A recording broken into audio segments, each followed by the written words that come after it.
പ്രിയ പ്രേക്ഷകർക്ക് സീരിയൽ ന്യൂസിലേക്ക് സ്വാഗതം. കൂടുതൽ സീരിയൽ ന്യൂസുകൾ അതിവേഗം ലഭിക്കുന്നതിന് ഈ ചാനൽ സബ്സ്ക്രൈബ് ചെയ്യുക. ബെൽ ഐക്കൺ മറക്കാതെ ക്ലിക്ക് ചെയ്യുക.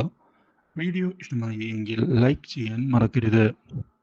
കാര്യങ്ങൾ കൈവിട്ടു പോയിരിക്കുകയാണ് എന്നുള്ള കാര്യം മനസ്സിലാക്കിയതിനെ തുടർന്ന് ഇനി എന്ത് ചെയ്യും എന്നറിയാതെ ആകെ പകച്ചു പോയിരിക്കുകയാണ് ഇപ്പോൾ രാഹുൽ. ഇതേ തുടർന്ന് ഈ കേസിൽ നിന്ന് പുറത്തിറങ്ങണം എന്നുള്ള കാര്യം ഉറപ്പിച്ചുകൊണ്ട് പുതിയ പ്ലാനുകൾ തയ്യാറാക്കി മുന്നിലേക്ക് എത്തുകയും ചെയ്യുന്നു. ഇതേ തുടർന്നാണ് രാഹുൽ സ്റ്റേഷനിൽ നിന്നും പുറത്തിറങ്ങുന്നത്. ഇതേ തുടർന്ന് ഇഷയെ ചെന്ന് കാണുകയും ചെയ്യുന്നു രാഹുൽ. ഇഷയോട് എൻ്റെ തിരിച്ചുവരവ് ഒരിക്കലും പ്രതീക്ഷിച്ചില്ല എന്ന് ചോദിച്ചതിനെ തുടർന്ന് ഇഷ എന്താണ് പറയേണ്ടത് എന്നറിയാതെ നിൽക്കുകയാണ്. ഇതേസമയം റാംമോഹൻ ഇവനെ മനഃപൂർവ്വം ചതിക്കുകയാണ് ഇപ്പോൾ അവൻ ചെയ്യുന്നത്.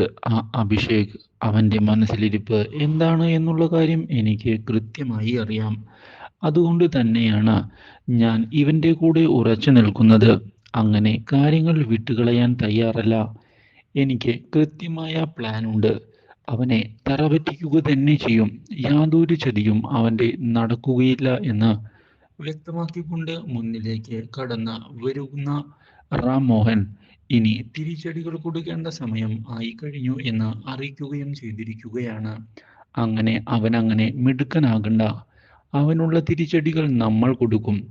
അവൻ ഈ ചെയ്തതിനെല്ലാം അനുഭവിക്കുക തന്നെ ചെയ്യും എന്ന് വ്യക്തമാക്കിക്കൊണ്ട് മുന്നിലേക്ക് പോകുന്ന റാംമോഹൻ കളികൾ ഇനി നമ്മളാണ് കളിക്കാൻ പോകുന്നത് എന്ന് അറിയിക്കുകയും ചെയ്തിരിക്കുകയാണ്. റാംമോഹൻ എൻ്റെ കൂടെയുണ്ട് എങ്കിൽ പിന്നെ എനിക്കൊന്നിനുമേയും പേടിയില്ല എന്ന് വ്യക്തമാക്കുന്ന രാഹുൽ അങ്കിളാണ് ഇപ്പോൾ എൻ്റെ ശക്തി എന്ന് പറയുകയും ചെയ്തിരിക്കുകയാണ്. ഇത് കണ്ടു നിൽക്കുന്ന ഇഷയ്ക്കാകട്ടെ ആകെ ദേഷ്യം വരികയാണ്. എന്തുകൊണ്ടാണ് അച്ഛൻ ഈ ചതിയനെ വിശ്വസിക്കുന്നത്? അവൻ്റെ ചതി അച്ഛനെ എന്തുകൊണ്ടാണ് മനസ്സിലാകാത്തത് എന്നുള്ള കാര്യവും മുൻപിലേക്ക് കടന്ന് വരികയാണ്. പക്ഷേ ഇഷ ഇനി സത്യങ്ങൾ റാംമോഹനെ ധരിപ്പിക്കുന്നതിന് മുൻപ് തന്നെ തൻ്റെ പദ്ധതികൾ നടപ്പിലാക്കണമെന്ന് ഉറപ്പിച്ചുകൊണ്ട് മുന്നിലേക്ക് കടന്ന് വരികയാണ് ഇപ്പോൾ രാഹുൽ. മാത്രവുമല്ല, റാംമോഹൻ്റെ ഇപ്പോഴത്തെ നിലപാട് നമുക്ക് അനുകൂലമാണ്. അതനുസരിച്ച് വേണം കാര്യങ്ങൾ മുന്നിലേക്ക് കൊണ്ടുപോകാൻ എന്നുള്ള കാര്യവും ഉറപ്പിച്ചുകൊണ്ട് രാഹുൽ കാര്യങ്ങൾ മുന്നിലേക്ക് നീക്കുകയാണ്. ഇതേ തുടർന്ന് ചെന്ന് കണ്ടിരിക്കുകയാണ് നീനുവിനെ. നീനുവിനോട് സ്വത്തുക്കൾ കയ്യിലായി കഴിഞ്ഞു എന്നുള്ള കാര്യം ഉറപ്പിച്ച് പറയുകയും ഇനിയാണ് പുതിയ നീക്കങ്ങളെന്ന് വ്യക്തമാക്കുകയും ചെയ്യുമ്പോഴാണ് അപ്രതീക്ഷിതമായി നീനുവിൻ്റെ ചതി ഉണ്ടാകുന്നത്. ഈ ചതിയിൽ രാഹുലാകെ വീണു പോവുകയും ചെയ്യുന്നു. എങ്ങനെയാണ് രക്ഷപ്പെടുക എന്നറിയാതെ രാഹുൽ നിൽക്കുമ്പോഴാണ് രാഹുലിൻ്റെ മുൻപിലേക്ക് കടന്നു വരുന്നത് സോന. എന്താ എൻ്റെ വരവ് പ്രതീക്ഷിച്ചില്ലേ എന്ന് ചോദിക്കുകയും ഇങ്ങനെയൊരു തിരിച്ചടി നൽകുന്നതിനായി ഒരുപാട് നാളായി ഞാൻ കാത്തിരിക്കുന്നത് എന്ന് അറിയിക്കുകയും ചെയ്തിരിക്കുകയാണ് ഇപ്പോൾ അവർ. ഇതോടെ മറുപടി പറയാൻ സാധിക്കാത്ത അവസ്ഥയിൽ നിൽക്കുന്ന രാഹുലിനോട് സ്വത്തുക്കൾ നീനയുടെ പേരിൽ എഴുതി വച്ചാൽ മാത്രമേ ഇവിടെ നിന്ന് ജീവനോടെ പുറത്തു പോകാൻ സാധിക്കുകയുള്ളൂ എന്ന് പറയുന്നു. പക്ഷേ ഞാൻ എന്തായാലും അതിന് തയ്യാറല്ല.